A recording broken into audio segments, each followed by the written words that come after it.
Awesome. Hi, I'm Jack Jose. I'm the president of the board of Ohio Students for Gun Legislation, a registered 501c4 political advocacy group. Welcome to our podcast where we talk with experts working to prevent gun violence. We share advice, strategies, legislative ideas, and we offer steps you can take to reduce the devastating toll guns take on American lives every year.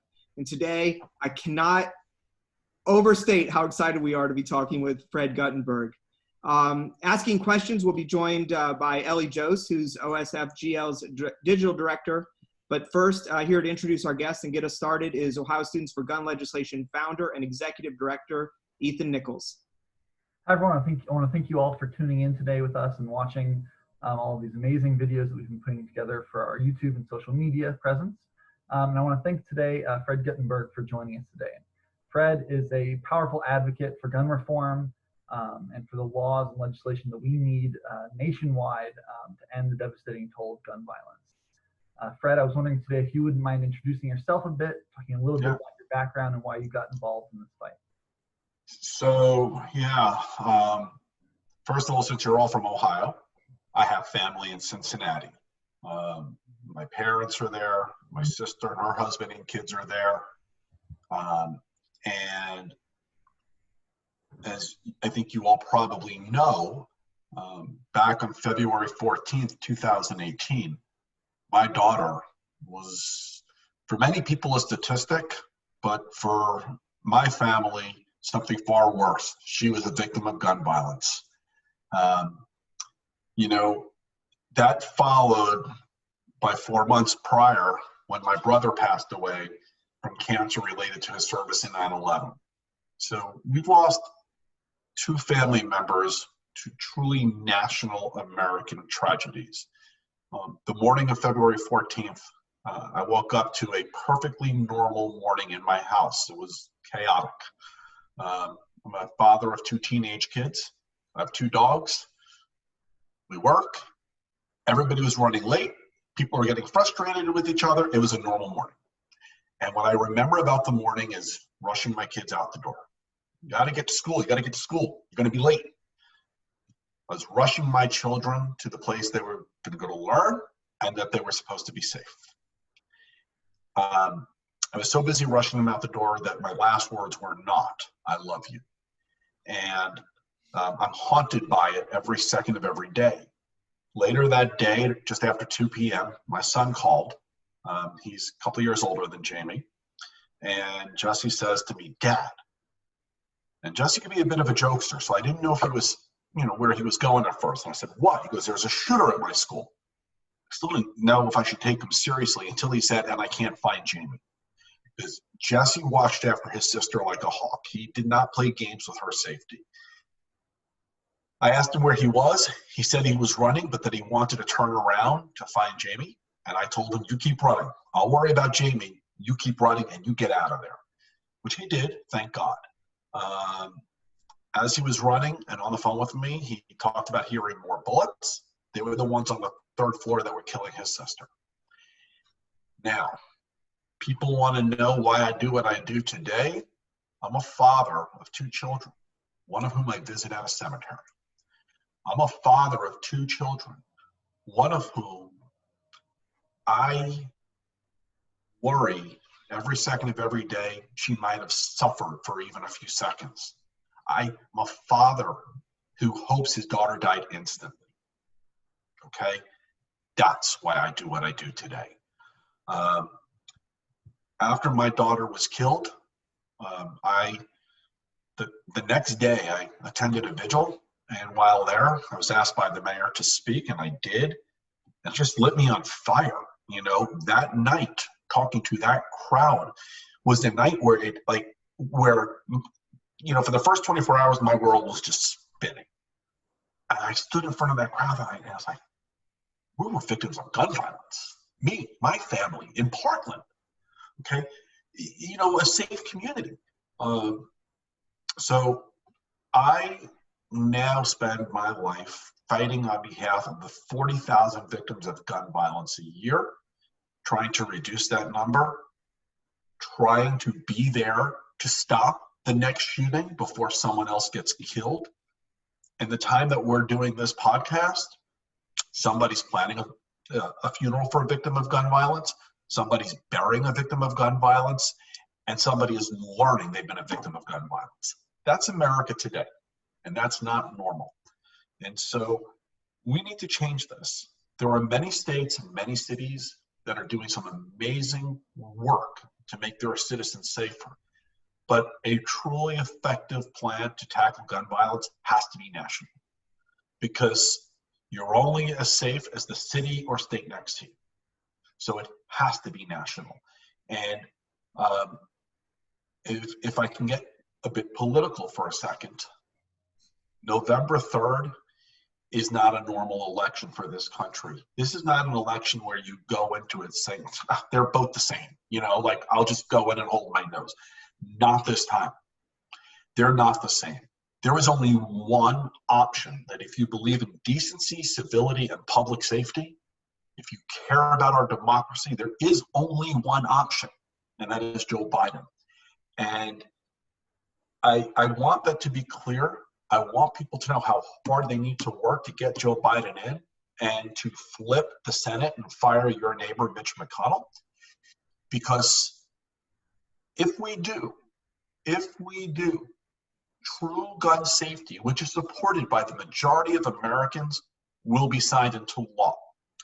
If we don't, not only will that not happen, the Supreme Court will tilt further, and judicially will be stopped from even trying for generations to come. So this election is everything. Everything I do now is geared towards this election. And we're going to succeed because this country has no choice. Thank you for sharing that story. That as a father, that's devastating, right? That's the worst possible feeling, and I'm so sorry that happened to you, and thankful you've used your passion in this way. Ethan, I know you had a question. Yeah, so I wanted to follow up briefly. We usually ask everyone that we interview, we ask them if you could choose one piece of legislation, if you could snap your fingers and one piece of legislation nationwide, what would that be? And obviously you've been a big champion of not just gun safety in general, but also Jamie's Law in specific. So Yeah. I wonder if you could speak briefly to what Jamie's Law is and the importance of that. Yeah, well, and listen, there's a whole lot of stuff that I fight for. I'm not sure one is necessarily the be-all and end-all. In fact, I was in Ohio for your former governor testifying on behalf of red flag laws. They're being passed in state after state. We have them in Florida, and they are saving lives. I believe firmly that if you want to solve the issue of gun violence, repeal PLCAA. Make it so that lawsuits and litigation and liability can take place. Trust me, you will change this argument forever. But here's why I've landed on Jamie's Law and why it has become such an important fight for me. Because everything about gun safety measures is about future purchases of weapons. Background checks, for example. But the reality is, I don't know if you guys know this, we have almost 400 million weapons on the streets of America today. They're already there. And many of them get stolen or are in the hands of the wrong people. They get privately transferred. And prohibited purchasers who can't walk into a store now to buy a weapon are able to walk into the store and buy a bullet. Here's the problem. If you're a prohibited purchaser of firearms in America, you are also by law prohibited from buying ammunition, but there's no requirement for a background check on ammunition anywhere. So Jamie's Law seeks to extend the requirement for background checks to ammunition, to close the ammunition loophole. If you want to make it harder for someone already in possession of weapons to go out and cause harm, make it harder for that person to buy the bullets. That's why I believe so strongly in Jamie's Law. Thank you. That's definitely, I think that's a very important thing that people don't think about. People think about the weapon, the assault weapon, but they don't think about what's required to use that, which is the ammunition. The gun is nothing more than a paperweight without the bullets. Yeah, definitely. Ellie, I know you had a question. Yeah, so we know that you have a book coming out in mid-September, Find the Helpers, discussing how you turned your own grief into real action. So I guess the question is, what is one of the main takeaways you hope readers are going to take from reading it? You know, I don't get through the past 2 years without the amazing people who were part of my life or became a part of my life. And while I write about some really amazing people who everyone knows, like how I've become connected to Vice President Biden or Speaker Pelosi, or your former governor, who I spent a day with, who truly I had one of the most meaningful days of my life with, because we spoke a lot about faith, and really unique person. And so I tell my story of what happened to my family with my brother and my daughter. I talk about my advocacy, but the more important part that I hope people take away is nothing I've done happens alone. Everything I have done is happening because of the decency and greatness of other people. You know, we live in a society right now where it's really easy to look around and say everybody's terrible. The media is terrible. The politicians are terrible. You know, my next door neighbor's terrible. I see a different America. I've been with the media. I've been with the politicians. I've been with your neighbors across the country. And everywhere I've been, I have met amazing people, decent people who want the same things we want, which is safety, which is decency, which is civility. And I can tell you, because of it, I'm optimistic. I have met people who I didn't know before February 14, 2018, who have carried me. And I want the message of Find the Helpers to get out, because this country is going through something really awful right now, really awful with coronavirus. And if people don't go through it alone, they will get through it. Utilize opportunities. I mean, I talk about Zoom chats in my book, because anyone who sets up a Zoom chat to keep you and others connected, they're a helper to you. They're making sure you stay socially connected. And so I want my book to get people to look at the decency of people and the ability for others to hold you up when you need it. And my hope is that people who read the book will also be there to hold others up when they need it. You know, Mr. Rogers, Fred Rogers, his famous quote, this is where the title of the book comes from, said, whenever there are terrible things happening in the world, tragedy, my mother always used to say to me, look to the helpers, the policemen, the firemen, your neighbor. And as long as there are helpers, there is hope.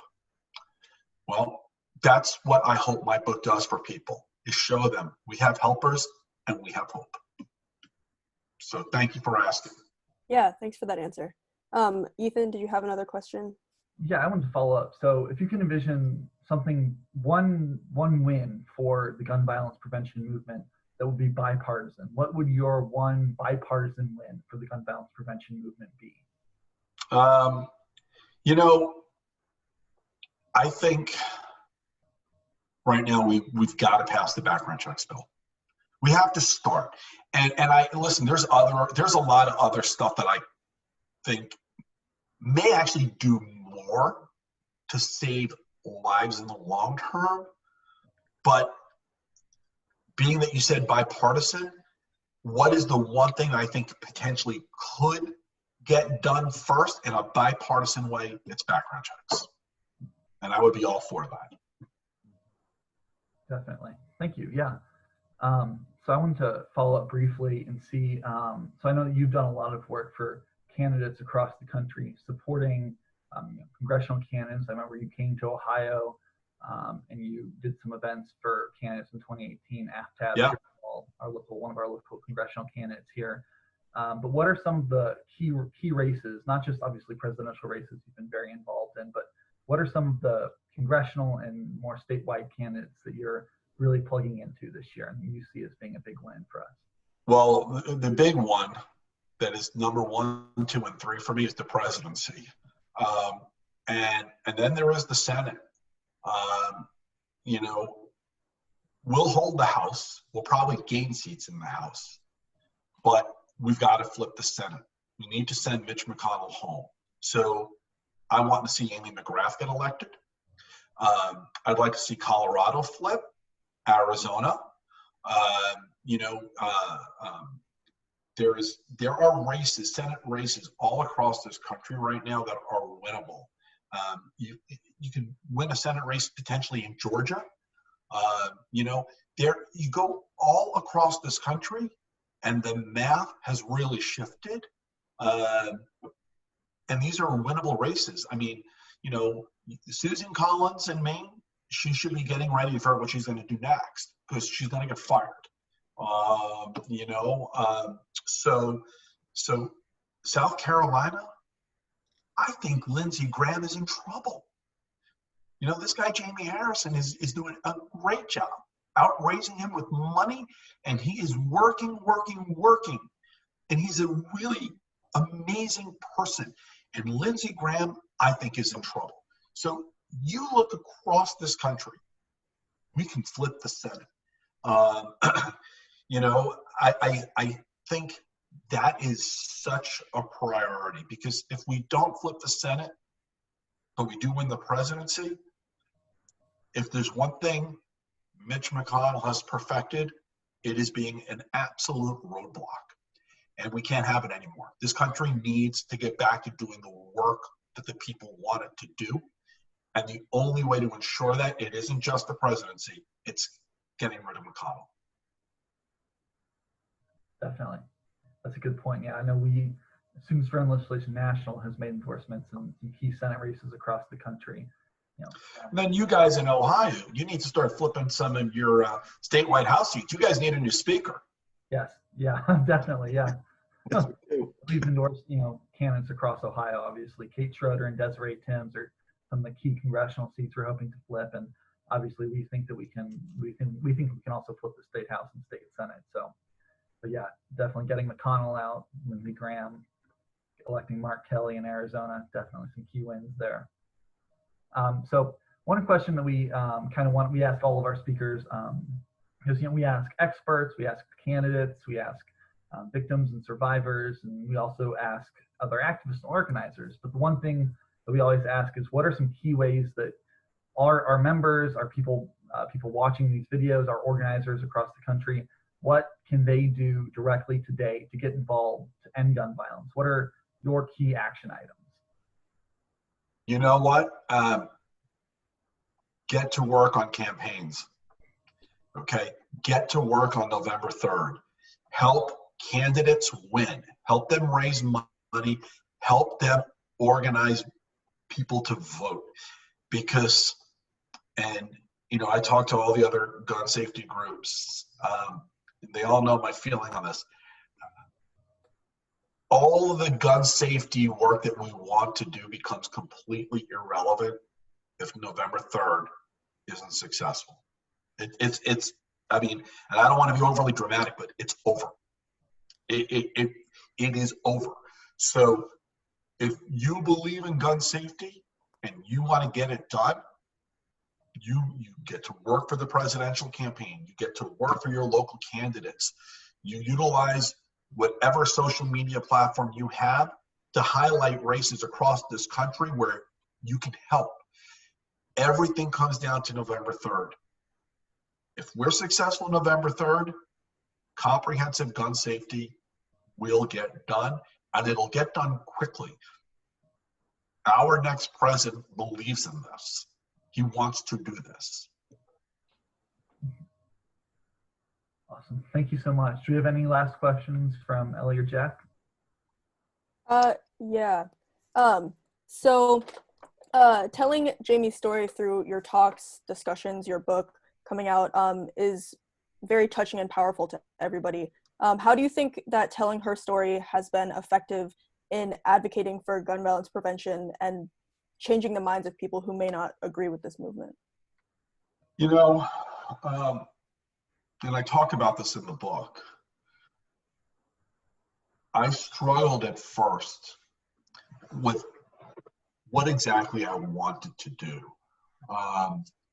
I knew I wanted to be someone who got involved in this fight for gun safety, but this was a fight that's gone on for decades without a whole lot of success. And you all know my Cincinnati family, and they're very opinionated. They, of course, all wanted to tell me how to do it, and I had to tell them, stop. Nobody's going to tell me how to do it because I haven't seen it work yet.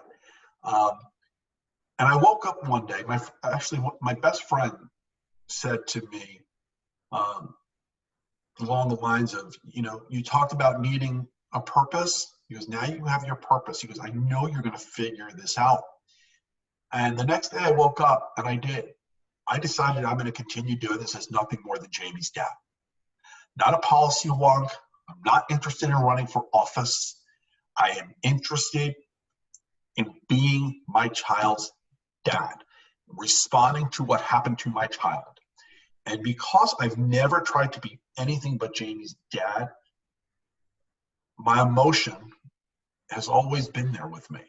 And I think the emotion and the honesty is something that people have gravitated towards.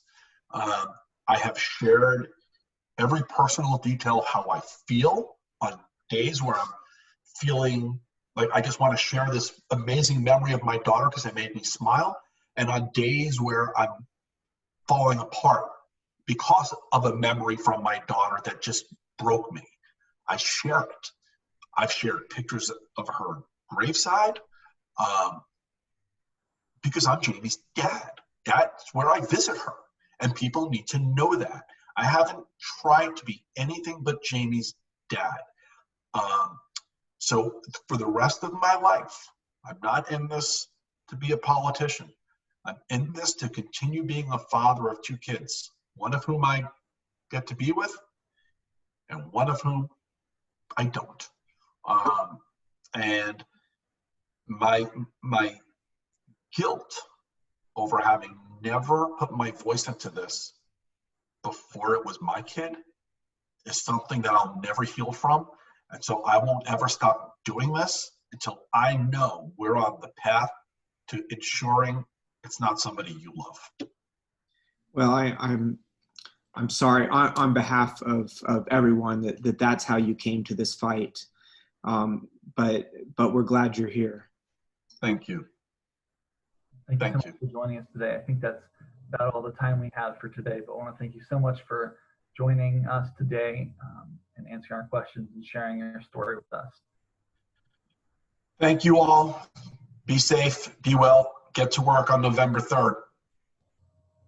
102 days. We're going to do it. So take care. Take care, Fred. Thank you so much. Bye now.